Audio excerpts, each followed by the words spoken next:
હવે દાખલા નંબર 5, જો બહુપદી p of x is equal to ax square plus 11x plus 12 એટલે કે ax વર્ગ વત્તા 11x વત્તા 12 ના શૂન્યનો ગુણાકાર 6 હોય તો એની કિંમત અને શૂન્યનો સરવાળો શોધો. તો અહીં શૂન્યનો સરવાળો શોધવાનો કીધો છે. કઈ રીતે ગોતશું જો આન્સર.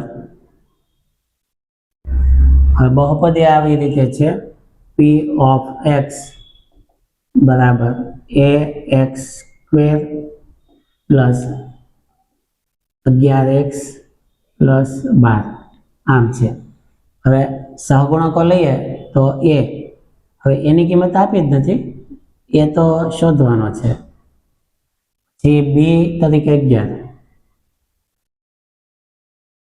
અને અચળ પદને c કહેવાય, c બરાબર 12. તો ન ખ્યાલ હોય તો ધ્યાન આપજો. x વર્ગની પહેલા જે હોય ને તેને a કહેવાય, x ની આગળ જે સહગુણક હોય તેને b કહેવાય અને અચળ પદ હોય તેને c કહેવાય. તો એક શોધવાનો છે, b 11 અને c 12. હવે શૂન્યનો ગુણાકાર 6 આપેલો છે, તો લખીએ શૂન્યનો ગુણાકાર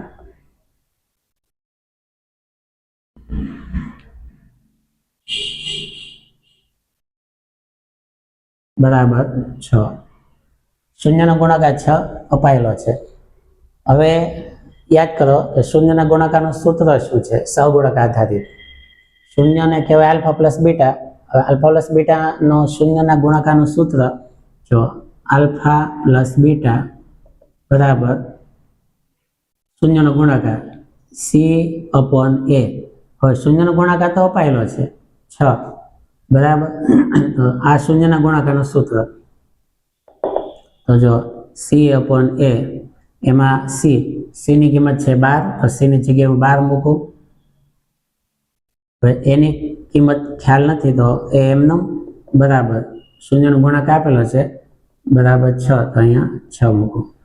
તો જો c અપોન a બરાબર 6, તો c ની કિંમત 12, એ શોધશો અને 6.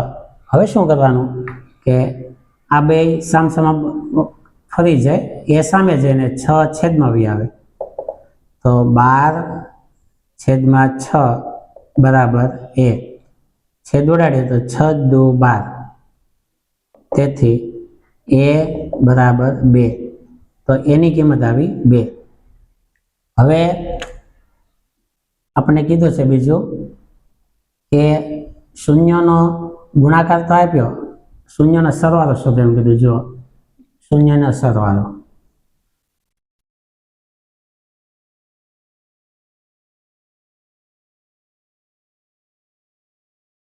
બરાબર. હવે શૂન્યના સરવાળાનું સૂત્ર તો કે આલ્ફા, એક મિનિટ, શૂન્યનો ગુણાકાર છે આલ્ફા ઇન્ટુ બીટા લખશું. હવે અહીંયા છે શૂન્યનો સરવાળો. શૂન્યનો સરવાળો છે આલ્ફા પ્લસ બીટા બરાબર. હવે આલ્ફા પ્લસ બીટાનું સૂત્ર છે માઇનસ બી અપોન એ. કેમ કે અહીંયા શૂન્યનો ગુણાકાર હતો એટલે આલ્ફા ઇન્ટુ બીટા, તેનું સૂત્ર આ છે સી અપોન એ બરાબર 6. હવે શૂન્યનો સરવાળો આલ્ફા પ્લસ બીટા, તેનું સહગુણક આધારિત સૂત્ર છે માઇનસ બી અપોન એ. હવે બીની કિંમત છે 11, તો માઇનસ 11 અને એની કિંમત અહીંયા શોધીએ આપણે 2/2. આ તેનો જવાબ. પહેલો જવાબ એ, બીજો જવાબ -11/2. તો સ્ક્રીનશોટ પાડી અને બુકમાં લખી લેજો. હવે દાખલા નંબર 6, જો આલ્ફા અને બીટા એ બહુપદી p of x is equal to 3x square minus 10x plus 7 ના શૂન્ય હોય તો alpha square plus beta square નું મૂલ્ય શોધો. આ alpha square plus beta square, alpha અને બીટા છે બે શૂન્ય છે બહુપદીના જો કીધેલું છે. અને તમે બે રીતે ગણી શકો. આપણે અલગ એક સૂત્રની રીતે પણ આવે અને બીજી આપણે જાણીતી રીત છે કે આના શૂન્ય શોધી લેવાના અને શૂન્યનો સ્ક્વેર કરી અને બેનો પ્લસ કરી લેવાનો. તો એ રીતે હું તમને કરાવું. તો બહુપદી p ઓફ x બરાબર 3x square minus 10x plus 7. હવે તમને મેં અવયવો શીખવાડેલા છે, તમને ખ્યાલ હશે કે પ્રથમ પદના સહગુણક અને અંતિમ પદના પહેલા ગુણાકાર કરવાનો. તો 7 તેરી 21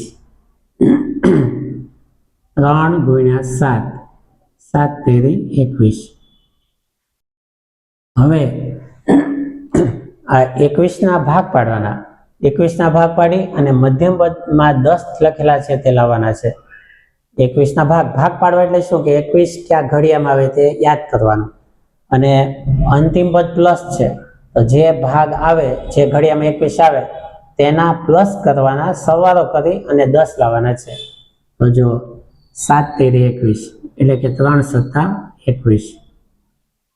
7 ને 3 10, જો વચ્ચે 10 છે તે આવી જાય. આ બંનેના પ્લસ કરો ને તમે, 3 વત્તા 7 બરાબર 10. વચ્ચે 10 છે તે મધ્યમ પદમાં આવી જાય. હવે મધ્યમ પદની નિશાની બંને ભાગને લગાડવાની. જ્યારે તમે ભાગ પાડો અને અંતિમ પદમાં પ્લસ હોય એટલે સરવાળો કરવાનો અને મધ્યમ પદની નિશાની બંને ભાગને લગાડવાની. તો બંને ભાગ માઇનસ માઇનસ, પછી 10 ની સાથે x લાગેલો છે ત્યાં x લગાડીએ. તો આ 10x ને કાઢી નાખવાના. તો 3x વર્ગ માઇનસ આ 10x કાઢી અને આ બંને ભાગ ત્યાં મૂકવાના. Minus 3x minus 7x plus 7. જો શું કર્યું ધ્યાન આપજો. પ્રથમ પદ લઈ લીધું 3x સ્ક્વેર, 10x ને કાઢી નાખવાના, તેને લેવાના નહીં. 10x ના બદલે આ બે ભાગ પડ્યા તે લેવાના, 3x અને 7x. અંતિમ પદ લેવાનું પાછું. બબેની જોડ કરવાની. તો આ બંનેમાં તમે જો તો શું કોમન છે, 3x સામાન્ય થાય.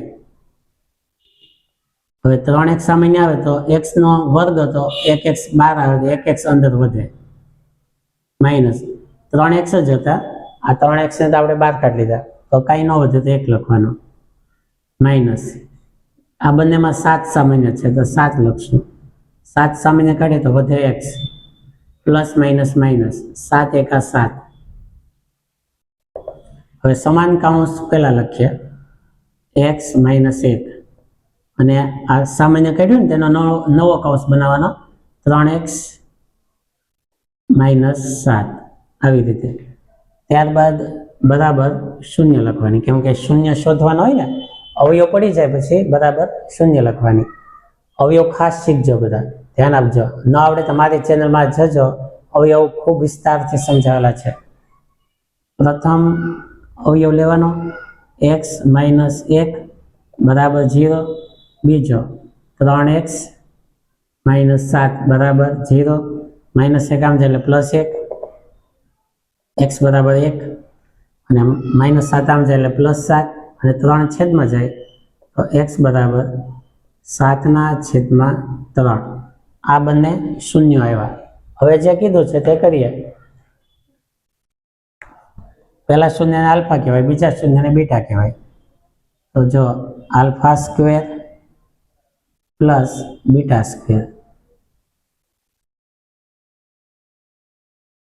હવે આલ્ફા એટલે પહેલું શૂન્ય 1, 1 નો સ્ક્વેર પ્લસ બીટા એટલે 7/3 એમનો સ્ક્વેર. 1 નો વર્ગ 1, 7 નો વર્ગ 77 49, 3 નો વર્ગ 9. હવે અહીંથી આમ ક્રોસ ગુણાકાર, 9 એકા 9 પ્લસ 49 છેદમાં 9 બરાબર 49 વત્તા 9 એટલે કે 58 છેદમાં 9. તો આ રીતે આ શૂન્યની રીતે આપણે જવાબ લાવી શકીએ. તો એક આ રીત છે, બરાબર. કે આમાં બીજું કંઈ કરવું ન પડે, તમારે શૂન્ય ગોતી એમ ગોતી લેવાના અને આ રીતે જવાબ આવી જાય. અને બીજું એક સૂત્રની રીત છે, જો તમે હું સૂત્ર લખી દઉં એ રીતે પણ તમે લાવી શકો. બીજી રીત અહીંયા ધ્યાન આપજો.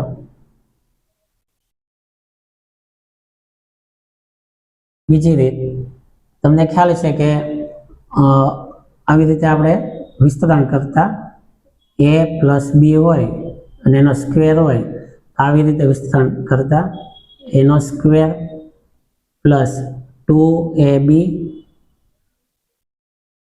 પ્લસ બીનો સ્ક્વેર. તો આવી રીતે આ આલ્ફા પ્લસ બીટાને લેવાના આવી રીતે, એટલે સૂત્ર આવી રીતે બની જાય.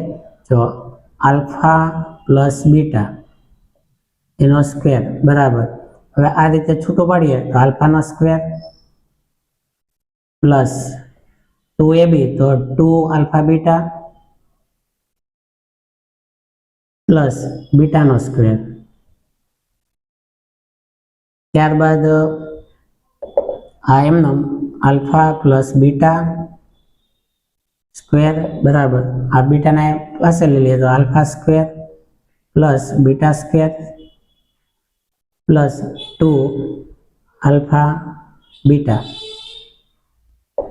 હવે આ એમનો આલ્ફા પ્લસ બીટા સ્ક્વેર, પછી આ 2 આલ્ફા ઇન્ટુ બીટા આ સાઈડ એટલે માઇનસ થાય, -2 આલ્ફા ઇન્ટુ બીટા બરાબર alpha square plus beta square.